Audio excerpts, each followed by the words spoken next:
have you seen a lot of advancements from like ABB has been around for a long time. Could you kind of get into where the innovations happen, the improvement with technology monitoring?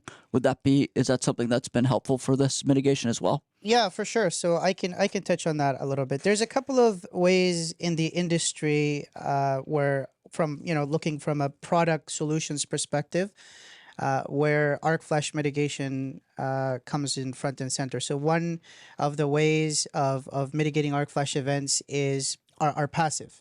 Basically, what we define as a passive arc flash mitigation is any type of method where you're dealing with the consequences of the arc flash event.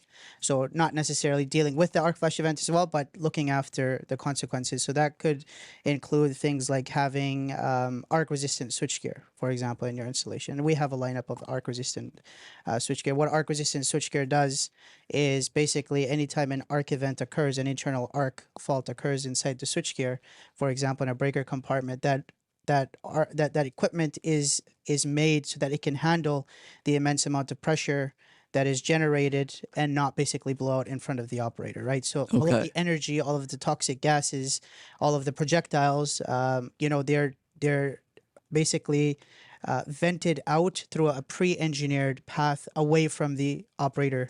So whether that be outside of the electrical room or an e-house, for example, or it could be towards the roof. Oh, they can actually design it so it's actually set up now. So if it does happen, it can go away. That's right, away. But so the operator in this case, they would still be exposed to some of the heat. Yeah. Right, some of the perhaps gases like carbon monoxide that are produced, some of the CO2 that is produced.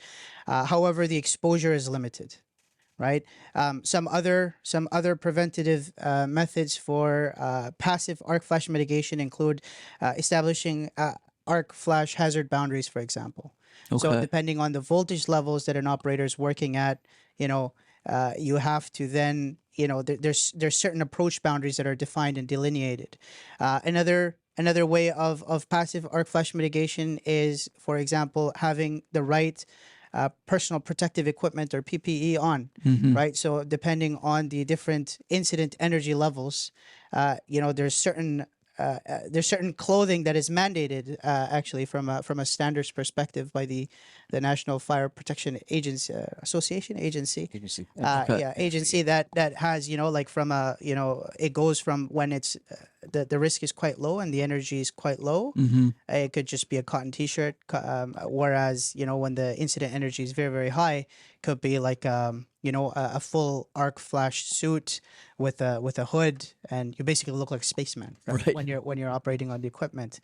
There's some other you want to add in a few more passive methods. So a lot of our customers as well, they have means of using, for example, remote racking. So so instead of being in front of the breaker, in front of the breaker cell, you can actually use remote racking to kind of prevent people being too close to the approach boundaries. You're limited in your restricted boundaries. And by giving that opportunity with remote racking, you put people away from the potential for the arc flash event and the hazard. There's also other means of there's the remote racking as a switch as well. There's an ERMS switch. Basically, it modifies the trip settings of the protection relay so that it acts faster if there's an arc flash event. So there's a couple other ways to do it as well from an operations perspective. So those are good examples as well. Yeah, these would all be passive methods where you're now dealing with basically the aftermath and trying to minimize that as much as possible. And then there's actually active methods of arc flash mitigation that you can employ, which means actually utilizing and specifying specific equipment inside that will help you minimize the propagation of that arc event. Does that get into, like, if you're doing a risk assessment before, what are some of the things that go into that? Like, I would imagine that's a more ideal situation. Obviously, you're preparing for the worst with the hope that you can catch it so this doesn't happen. Yeah, so a lot of times when we go to customer job sites, there's always discussion around lockout, tagout, remote racking if possible, basically to limit the exposure to the people that are working. So all of that, your PPE. So we talked about earlier about your PPE, whether it's category 1 or 4.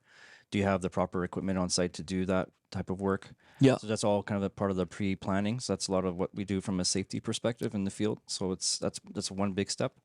There's also making sure that the settings for the coordination study is all correct. If you're doing the maintenance, for example, on the breakers and the protection relays, making sure those are current and that they're, their engineered settings are correct for the protection that's needed in case there is an arc flash event.